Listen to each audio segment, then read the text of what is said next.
Jean-Claude Filet, bonsoir. Oui, bonsoir. Bonsoir aux téléspectateurs de la TV, aux habitants de la circonscription du Sud. Bonsoir tout particulier. Vous défendez l'idée d'une Martinique unie et solidaire. Est-ce qu'on doit comprendre que toute cette Martinique devrait se ranger derrière vous? Ah, pas du tout. C'est pas du tout l'esprit. Lorsque je parle de Martinique unie et solidaire, je parle d'abord du peuple.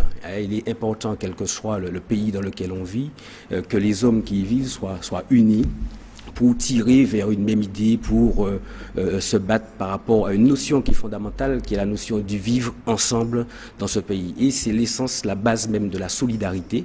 C'est pas le développement solidaire, c'est pas cela, c'est une solidarité en toutes les composantes de la société martiniquaise. Je fais référence à 2009 lorsque je parle de cela. PIA Cétano, PIA Cépatayo, cette solidarité est indispensable et elle doit s'appuyer sur l'unité de la Martinique dans sa diversité. Mais si vous ajoutez votre candidature à celle des 12 autres dans le Sud, est-ce qu'on peut la parler d'unité? Pourquoi ne pas chercher à travailler avec ceux et celles qui sont déjà sur le terrain? Alors c'est possible. Qu'est-ce qu'il y a de différent entre ce que vous présentez et ceux qui sont déjà là?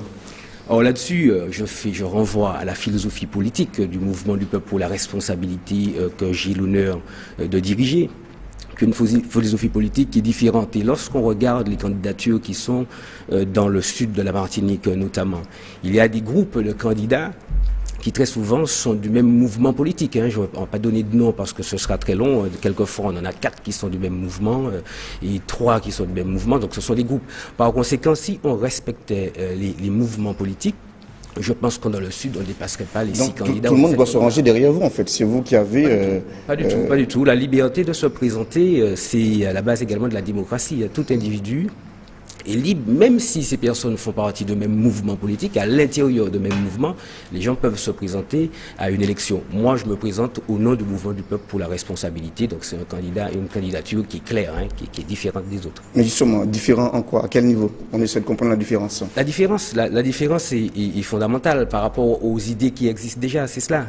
Lorsque je viens donc à ce combat-là, et j'ai eu l'occasion déjà de l'expliquer, par rapport au mouvement que je dirige, c'est un mouvement qui met en avant des valeurs qui ont tendance à se perdre, telles que les valeurs de responsabilité, les valeurs de respect. Et c'est pour cette raison que je parle de sérénité et d'apaisement dans la vie politique martiniquaise, lorsque je parle de dignité martiniquaise.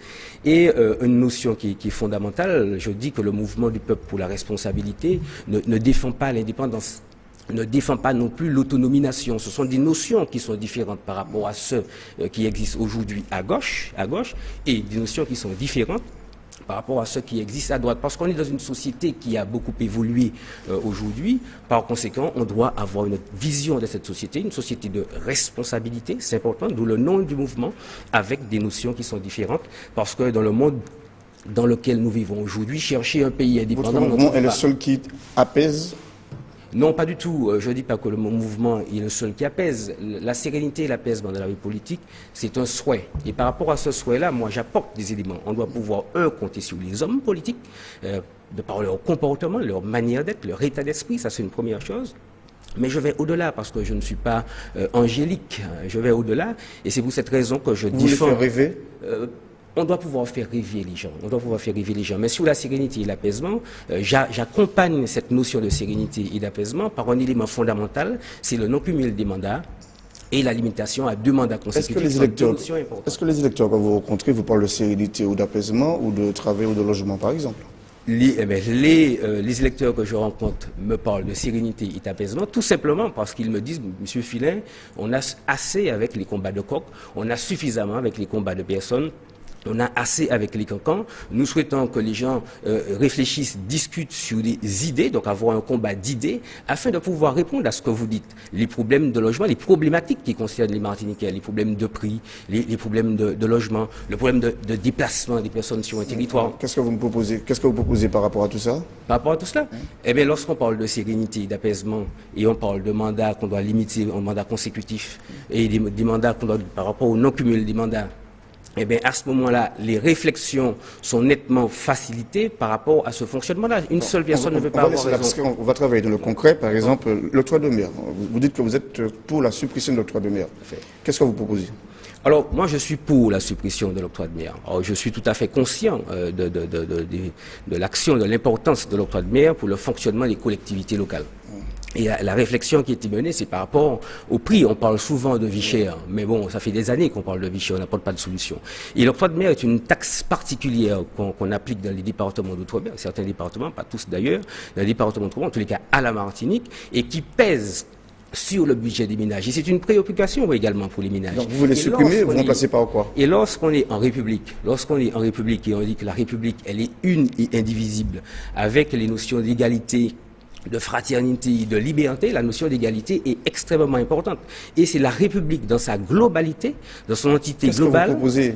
J'y arrive, dans son entité globale. On a très peu de temps, parce que je dois vous dire que oui, il y a une harmonisation qui existe déjà entre la Guadeloupe et la Martinique. Fait en 2009, lorsque M. Victor Lurel a baissé ses prix en Guadeloupe, sous la pression des syndicats de M. Domouta.